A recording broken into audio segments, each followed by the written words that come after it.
Do you guys want to know the 10 mistakes that almost killed my junk removal business? Keep watching. What up guys, my name's Andrew. I'm a serial entrepreneur, a software engineer, and a junk removal business owner.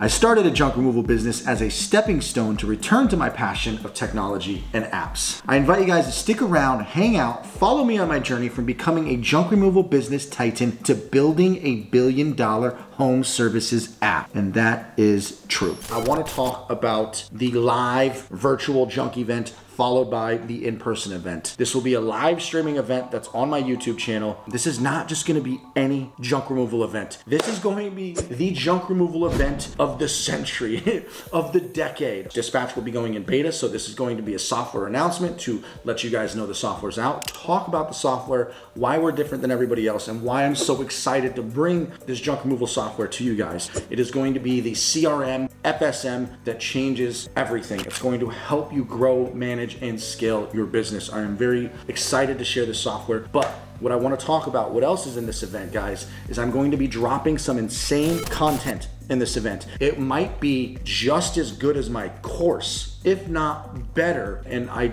really don't want to stress enough, guys, that you make the live virtual event, because if you make the live virtual event, you are eligible for the giveaway and all of the goodies that I'm going to be giving away. A lot of stuff. One of the things I'm going to be giving away is a brand new dump trailer. Somewhere between $10,000 and $15,000 brand new dump trailer, and we're going to give it away live. This is not a sales pitch course. There's nothing to sell. Everything is gonna be given for free. And of course my software, there will be a free trial and all that stuff too. But all the goodies and content, the dump trailer, possibly a truck, for free.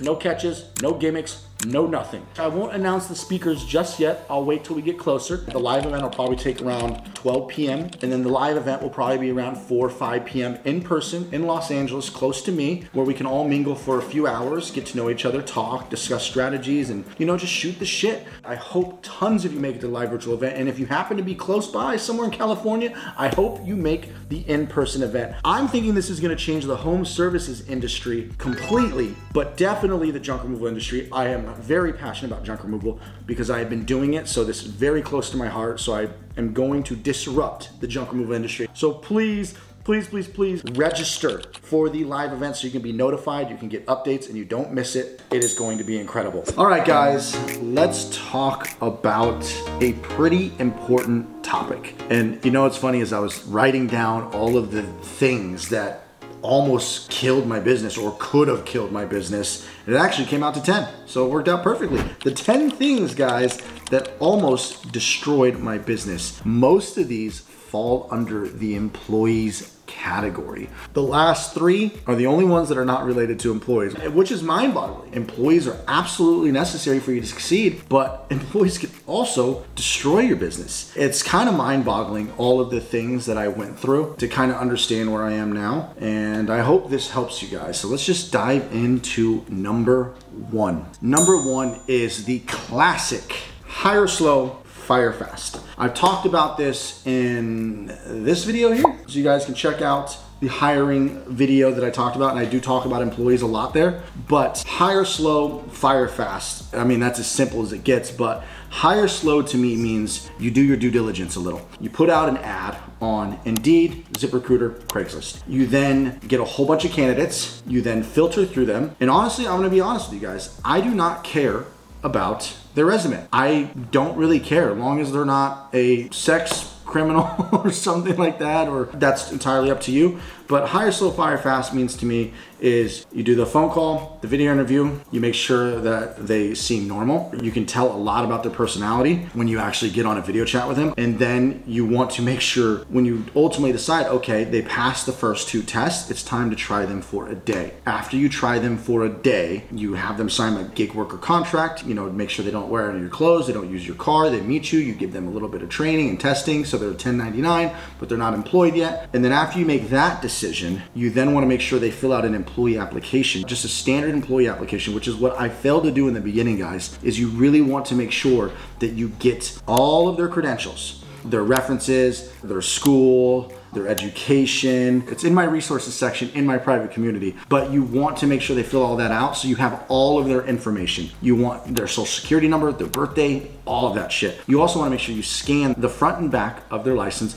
Then you also want to make sure you give them like a little handbook, which is also in my resources section of my private community, but I have a 30-page handbook that just kind of goes over the safety, the procedures, how our company works, if you get fired, blah, blah, blah. Just a standard employee handbook. You could use mine temporarily and just kind of make some adjustments so it fits your state, legalities, whatever. Make sure that it fits for your business. But the point is, guys, is you want to collect all of that information ahead of time. This is all part of the whole hiring slow. Do the 3 interviews, the phone interview, the video interview. You can even do it in person, and then you could do a 4th, which is a 1-day trial as a gig worker 1099. If they pass that, then do all the paperwork and then the background check. You can use clearchecks.com or Checker. I will let you guys know the truth. I did not do drug testing with my people. I got way less applicants, but you should do drug testing and background checking. So you really make sure they go through the work and they show that they want to be an employee. That is what I mean by hire slow. Take the time to vet people. The more information you have on them, the more work they've done to get into your company. They went and got drug tested, they filled out the application.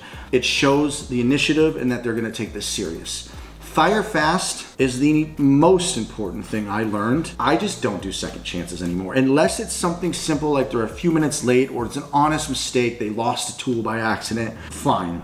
But if up like they borrow your car overnight and they go to a parking lot and sleep, or they give you some massive attitude and they get insanely defensive, stuff like that where it was almost forgivable, but I made too many mistakes on forgiving these people countless times, and it bit me in the ass every single time. If they make an inexcusable mistake, I don't do second chances anymore. Fire immediately if they let you down. Find a replacement now. Don't waste your time. Maybe they'll change when they come to realization and they go to some self-help conference and Tony Robbins, and they ultimately do change, but that's on their time. They won't change on your time. I could have saved countless problems if I just fired immediately. So that is number 1, guys. Number 2, in the beginning, I overpaid. It sucks because this is a very difficult job and they make us good money, but the problem is with junk removal being so up and down, and you actually hire somebody full time and they're making hourly, you can't pay what you want to pay. You want to pay starting 25, 30, 35 an hour because it's a hard fucking job. But the fact of the matter is, there's a reason why these franchises start. For example, minimum wage in California right now is $15.50. The pay starts at $17, and I think drivers start at $18.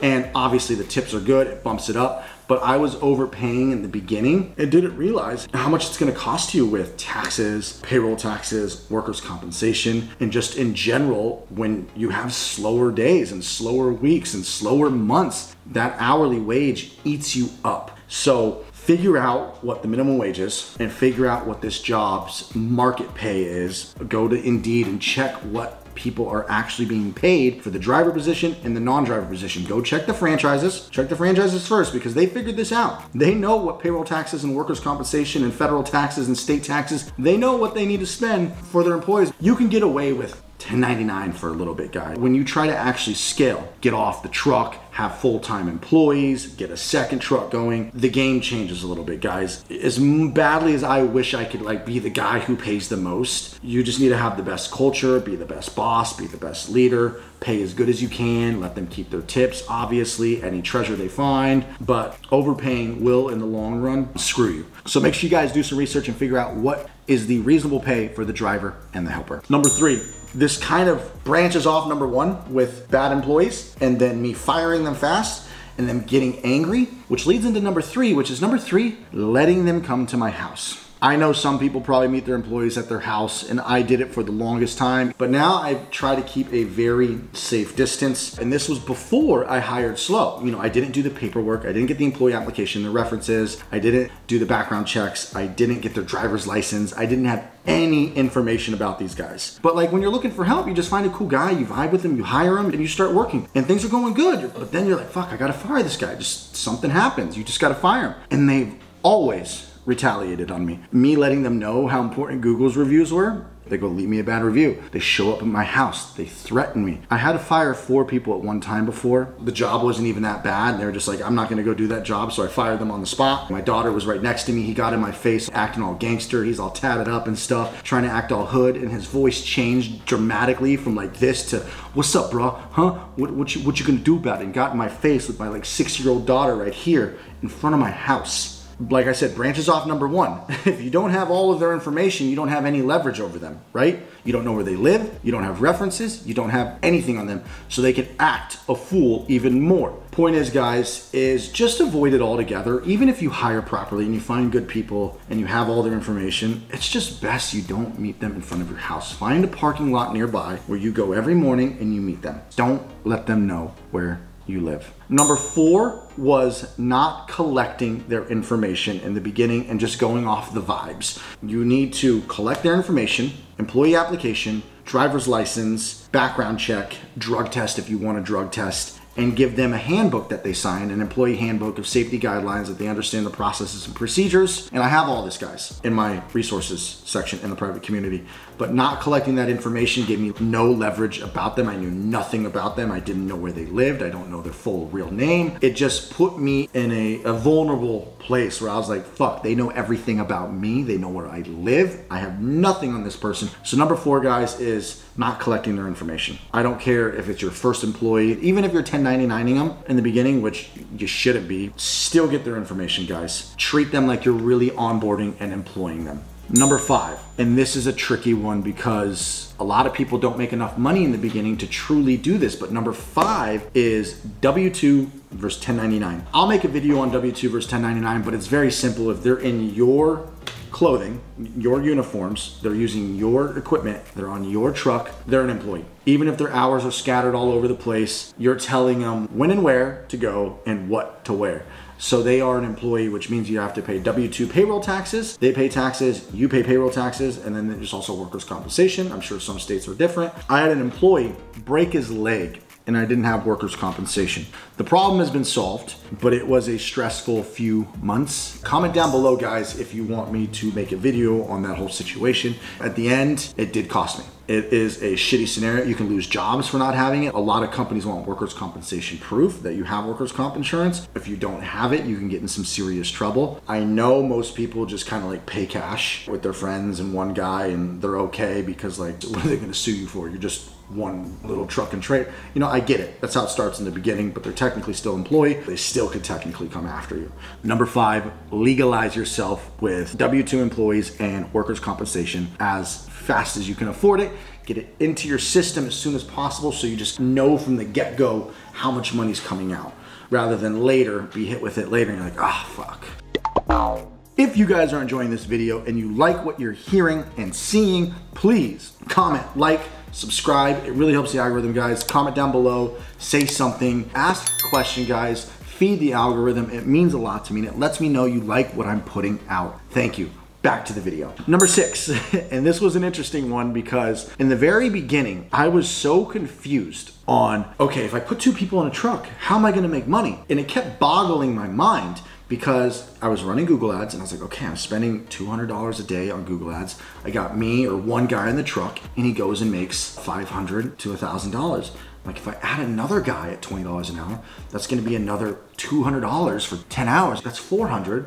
200 on ads, that's $600. Okay, I'm up with $400, dump fees and gas. That's not even including workers' comp, insurance, payroll taxes, federal taxes. I'm like, fuck, I'm left with $50. That was a hard part to grasp because that is the truth, it's the reality.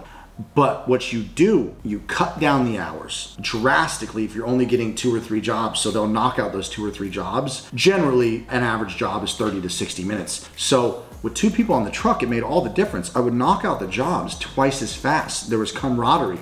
The guy was so bored when he was on the truck by himself. I was like, okay, he can do it by himself and he'll call me and I'll rush down there and help him. And that's what we did for like 6 months until I had to fire him. And then I hired somebody else with the intentions of keeping him on the truck alone, but he suggested, you know, I got somebody who's really awesome. He needs a job. And I was like, you know what? I'll take these 2 people. Let's try it. I remember just thinking like, oh, I hope this works. And I was running Google ads, spending, I don't know at the time, maybe anywhere from $100 to $300 a day. I don't remember the exact amount, but I kept thinking in my head, like, how am I gonna profit as much with 2 people in the truck? And I kept thinking like, God, Junk's doing it. Everybody else is doing it. I always see 2 people in the truck, but if they're on the truck for this, 10 hours a day, 20 bucks an hour each, I was like, that's $400 in labor, $300 in ads, $400 in labor, assuming we do 10 hours, and it's not even including overtime, right? It's just paying cash at that point.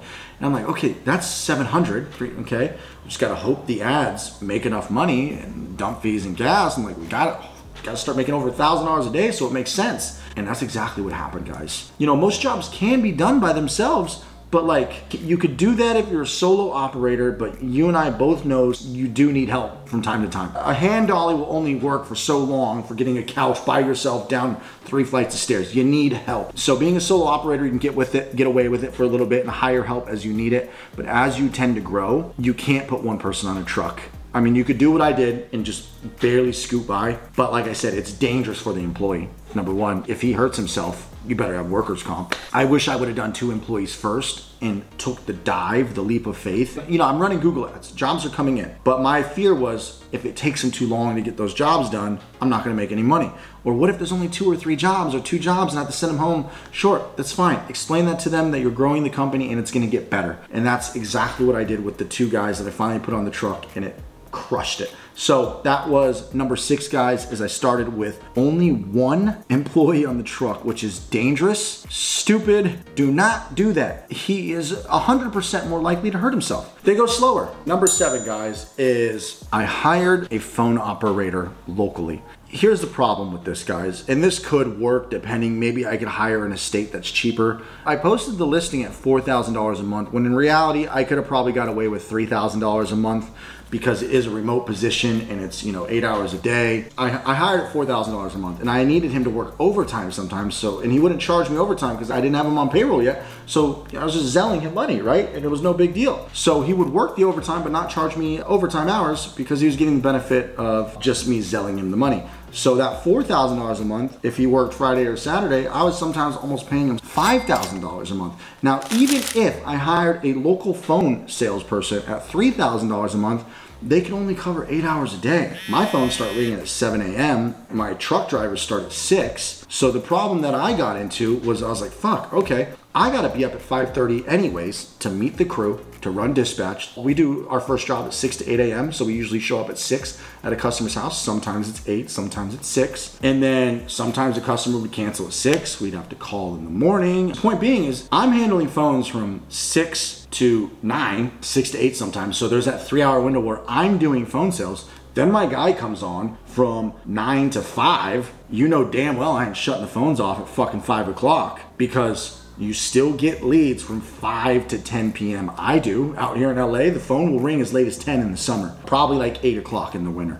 But I'm gonna keep my ads running from 5 to 10. So he works his 8-hour shift. Guess who's back on? I'm in phones in the morning, phones in the evening. I don't shut my phones down at 5. I wanted to grow my business. I'm not stopping. So if I wanted him to work more hours, he'd work more hours, but guess what? I'm paying more money.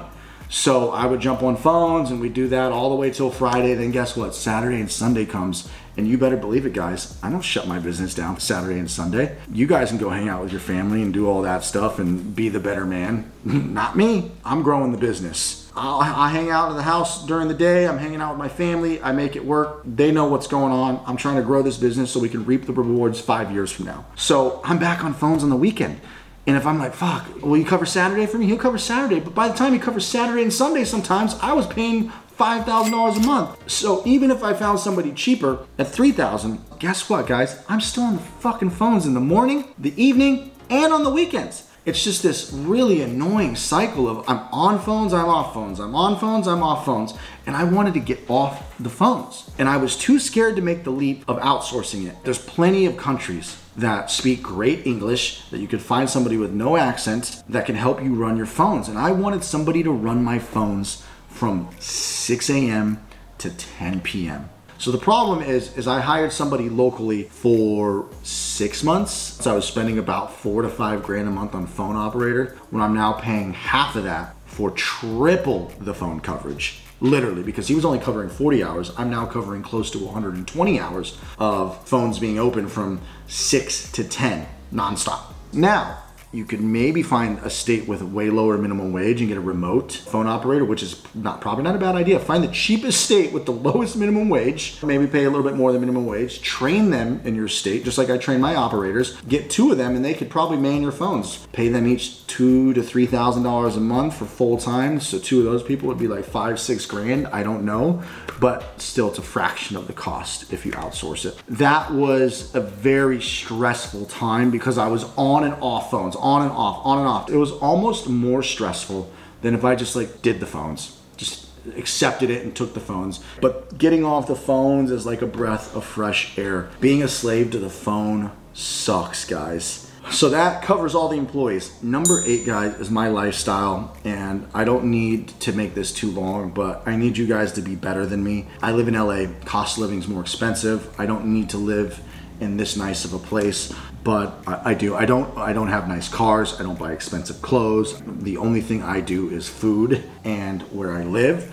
But when you're growing your business, guys, you need to downgrade and spend as little as possible and suffer as long as possible. If you have a family, I understand, but you need to suffer as long as possible so that you can scale this business. No lavish lifestyle, no expensive place. You need to live 1 fucking toilet paper roll a month type lifestyle, ramen. If you truly, truly want to grow this business, try to spend as little as possible. And that's something that I can't not do. I'm just gonna work triple as hard to try to make more money, but I strongly suggest not doing it my way. It slows me down completely. It definitely makes it harder to scale. Try to make more money than you spend. We all know that one. Number 9, guys, not keeping an eye on my ads. I use ClickSkeet, guys. They're great, but it doesn't mean you should not keep an eye on the search terms and look at the search terms and work on them. Learn Google Ads so you can understand how to go into search terms and see what's being searched and add negative keywords and change things around. They won't like that, but you need to learn it so you can do it and understand and manage your own campaign, because if you keep an eye on it, you can ensure that you're spending as much as you'd like to spend on certain ad groups and certain keywords and negative keywords and making sure things are perfect and checking those every day. I got to a point where I let it go. It worked out for me and I'm doing great, but things could be better if you learn how to manage your Google Ads. Like, hire an agency, but you could make a landing page for each ad group. I can go on and on. I talk about it in my course, but guys, you really could tweak these things. Take your time, and it would take a long time. It'd take a whole month to 2 months of building landing pages and tweaking and converting, but you could really optimize. And that is something that I still haven't done to this day, that I'm working on now, that needs to be done because it is very important, and you can make drastic improvements in your Google Ads campaign. Check out my other Google Ads videos, guys. I already have a crazy course on Google Ads, but I'm gonna be doing a very in-depth update in my course, and I'll be making YouTube videos so you guys can see too, the high-level overview of it. Now, number 10 is completely fine if you're starting off as an owner-operator. Used trucks. Used trucks, they're gonna break down. Some people will get lucky and they'll get a fucking truck that just runs like a champ, right? Others, not so lucky. I wasn't so lucky in the beginning because the used truck that I rent, the yellow box truck, that broke down, had to rebuild the transmission. Both of my dump trucks required a lot of work. They work now, they're good. Used trucks are fine as a solo operator, but when you have people depending on you, used trucks become an issue because when they're down, your employees lose money and you lose money. Reliable trucks are very important in this business when you're running full time. You're not just solo operator, just trying to get going. If it breaks down, yeah, that sucks, but you don't have 2 employees or 4 employees or 8 dependent on you. So as you scale and grow, guys, try to avoid used trucks. It's not gonna always be the case though, I understand. And I can't get another truck, I can't scale or launch another truck right now because I keep getting rejected because of my credit. Even though I have amazing income and the money to show them, it's just not easy to get a commercial truck. So I understand you might have to do used trucks, but try your hardest to build your credit so you could finance a new dump truck, guys, if you are planning on scaling and having employees. Those are the 10 things that almost killed my business. I hope that helps because that was a lot of stuff I just talked about right there, and it was mostly related to employees. If you have any questions at all, comment down below and I will always respond. Join the Discord channel because I will always respond, and I'm in there all the time, and you can chat with 1,200 of us. I leave you guys with this. Success is often covered in dirt, but so was gold at one point. Toodles! Whoosh.